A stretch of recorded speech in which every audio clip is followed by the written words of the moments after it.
Welcome back, Knotty Nation. In this three-part series, we're gonna take an old table, we're gonna upcycle it, we're gonna turn it into something super sexy. Stay tuned. The Knotty Artisan.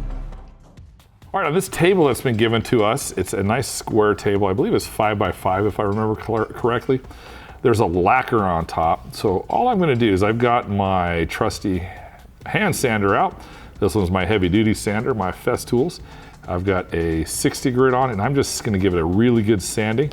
I wanna really get that surface roughed up so that I have something when I put my bonding primer that it bites onto and has something to hold onto that's not slick. So I'm gonna take this sander, I'm gonna sand the entire surface that I'll be epoxying.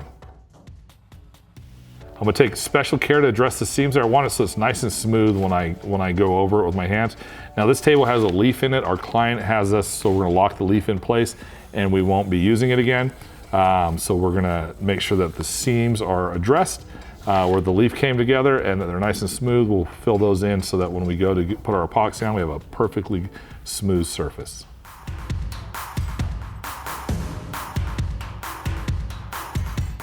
All right, we're still sanding here. We wanna really make sure that our surface is sanded smooth. And make sure you get the fronts as well. You wanna make sure everything is sanded that you're gonna hit. So I'm just getting those spots right there, particularly where the seam came together. And here we've got one of our guys from our shop is gonna round this out for me. This table had a square corner. We don't want any 90-degree angle. Epoxy just doesn't flow really well over it. So everything that we do, we're gonna round in some fashion. So we got our old palm router out. Got a 3/8 inch round over bit in, and we're just gonna come through here and we're gonna round that whole thing out so it's nice and rounded, so when we put our epoxy over, it'll just flow over beautifully.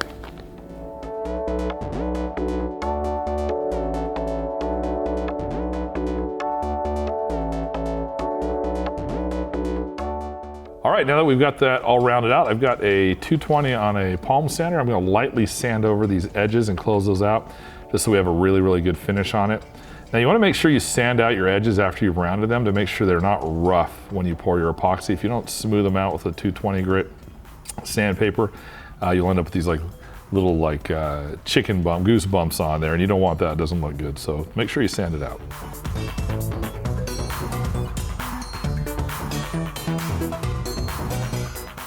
All right, at the bottom of this, underneath where I rounded over, there's a little bit of a lip and it's got like a decorative piece on there.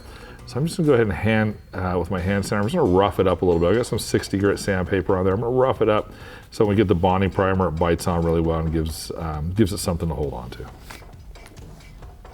I'll rough up my fronts as well while I'm at it.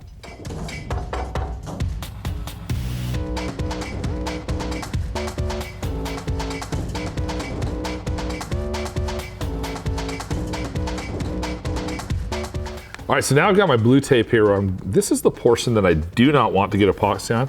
So I'm gonna take my time, I'm gonna make sure I really get up in that corner tightly, and I'm gonna overlap. I'm gonna go excessively with my blue tape, make sure I push it down so I don't have any epoxy spilling onto portions where I don't want it to.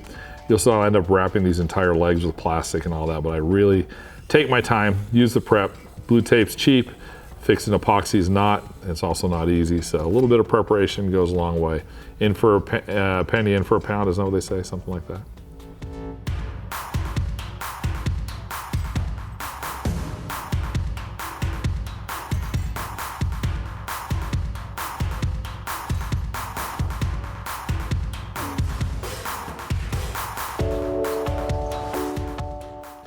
All right, we're gonna mix up some body filler here. As you see, I've measured out a little bit. I'm gonna put some harder in.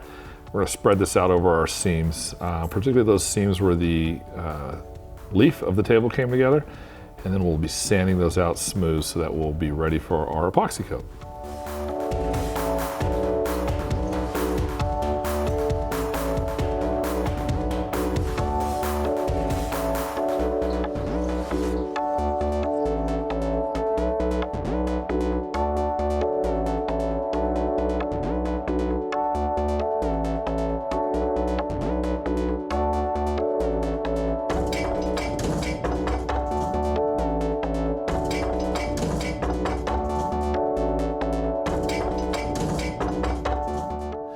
Okay, Mark's got the Bondo on here. What we're looking for is we want to make sure we've got a nice smooth surface. Take the time to Bondo all your cracks, and then you're gonna, once it dries, you want to really make sure, really make sure we get into the cracks there. We want to make sure that every little piece is done, because we do not want any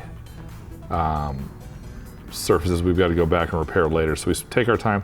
You see there, Mark went a little heavy on his hardener and it flashed on him, so he had to redo it. But yeah, we go through, we're checking it. We're gonna let this Bondo harden up here, and then we're gonna get back on it.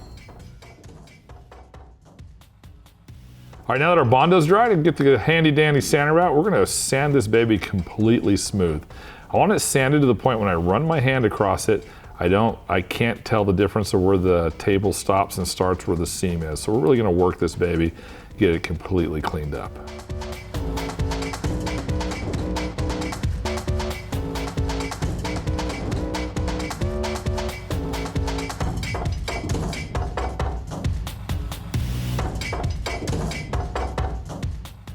All right, at this point I've got my bonding primer. I've got my favorite one. It's a Valspar product, and it is an extreme adhesion. Lays down a nice thick coat. I'm gonna cross roll it. I'm gonna make sure I get this tabletop completely painted out with this bonding primer ready for our next step. If you don't have a Lowe's near you, Sherwin-Williams carries a product like this. Haven't found anything at Home Depot that does the trick, but they may have one. If they do, just let me know in the comments. All right, when you're rolling, make sure that you roll and then cross roll your surface so that you have a nice smooth application of the bonding primer. It's good practice to get into, whether you're using paint or whatever you're rolling out. If you want it evenly spread out on your surface, which you do, you want to roll one direction, then cross roll the other direction. You'll get a nice even coat every time. You won't be sorry if you employ that practice regularly. All right, take care to bond your edges and your sides as well, so you have a nice, beautiful coat evenly applied throughout this.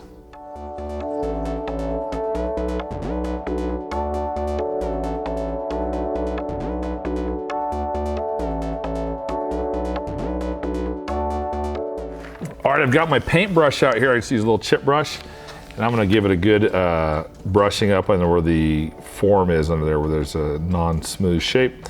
Just make sure we got some bonding primer in there so that we will have a beautiful application in the end. Paint, paint, paint, paint, paint. Oh, a moth tried to get me, what the heck? I took it like a man though, I swatted it away. That moth, he never came back again. He came back once to apologize. I accepted it gracefully and then sent him on his way. All right, we're gonna have a dark epoxy finish. So the bonding primer is dried at this point. So I'm gonna pour down some, in this case, I'm just using some acrylic from my shop. This is just acrylic paint.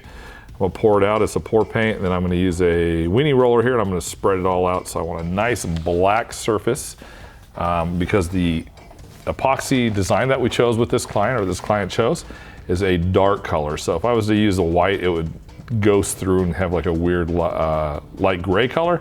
So we want to make sure we paint our substrate appropriately to match the epoxy design that we'll be putting on top of it. So where we've got a dark design, I'm going to go with a dark base coat. In this case, it's just an acrylic black.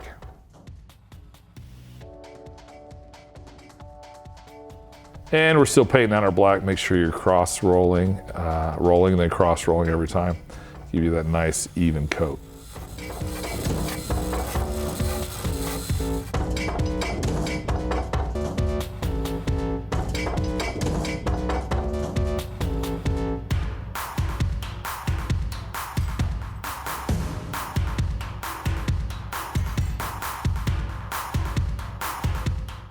All right, still pushing away. Paint, paint, paint, paint, paint. Cross roll, cross roll, cross roll. Don't forget your sides. Look how beautiful those look as we roll that out. Oh, we're getting so close. I love a beautifully finished, prepared surface ready for receiving its epoxy.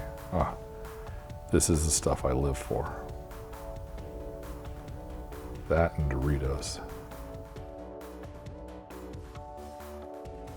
All right, like that, we've got all of our sides painted. I'm gonna grab the trusty chip brush. I'm gonna get up the underneath portion there that doesn't roll because it's not flat, and make sure we have our black evenly painted throughout the entire surface.